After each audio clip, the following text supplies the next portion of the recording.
Hello everyone, welcome to తిందాం రా. ఈరోజు మనము హెల్దీగా టేస్టీగా షుగర్ ఉన్న వాళ్ళు కూడా తినగలిగే జొన్న పిండితో పకోడీలు ఎలా చేయాలో చూద్దామండి. ఈ పకోడీలు చాలా రుచిగా ఉంటాయి, హెల్త్ కూడా చాలా మంచిది. ఇవి ఎలా తయారు చేయాలో చూద్దాం పదండి.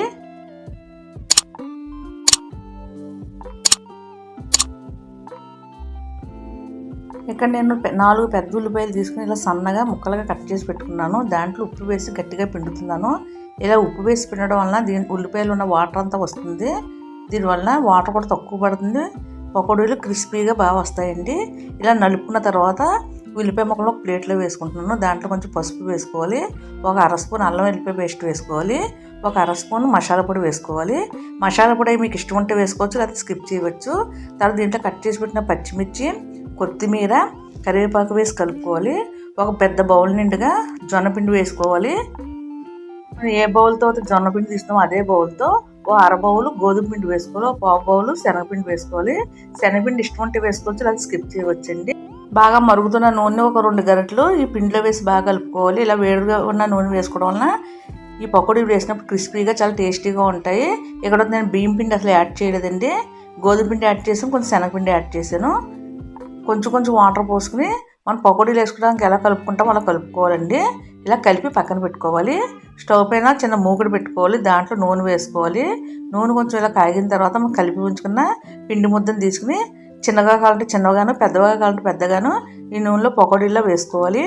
ఈ పకోడీలు చాలా రుచిగా ఉంటాయి, హెల్త్ కూడా చాలా మంచిదండి. శనగపిండితో వేసుకున్న పకోడీలు అయితే గ్యాస్ ట్రబుల్ ఉంటుంది కాబట్టి కొంచెం ఇబ్బంది పడతారు. ఇలా జొన్న పిండితో వేసుకుంటే హెల్త్కి మంచిదండి. షుగర్ ఉన్న వాళ్ళు కూడా తినవచ్చు. మీ మూగుల్లో ఎన్ని పకోడీలు పడతాయి అన్ని పకోడీలు వేసుకోవాలి.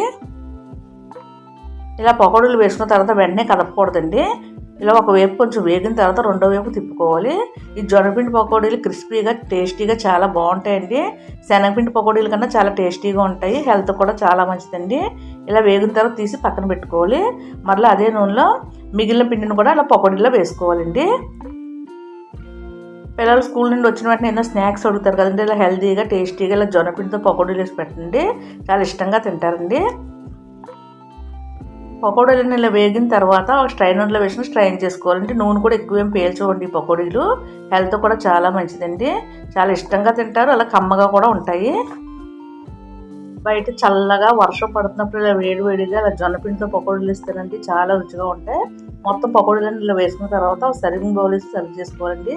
చూసారు కదండి, హెల్తీగా టేస్టీగా జొన్నపిండితో పకోడీలు చాలా రుచిగా ఉంటాయి. షుగర్ ఉన్న వాళ్ళు కూడా తీసుకోవచ్చండి. చాలా క్రిస్పీగా లోన మెత్తగా చాలా బాగా వచ్చాయండి. మీరు కూడా ఈ విధంగా ఒకసారి తప్పనిసరిగా ట్రై చేయండి. ట్రై చేసి ఎలా వచ్చిందో మీ కామెంట్స్ నాకు పంపండి.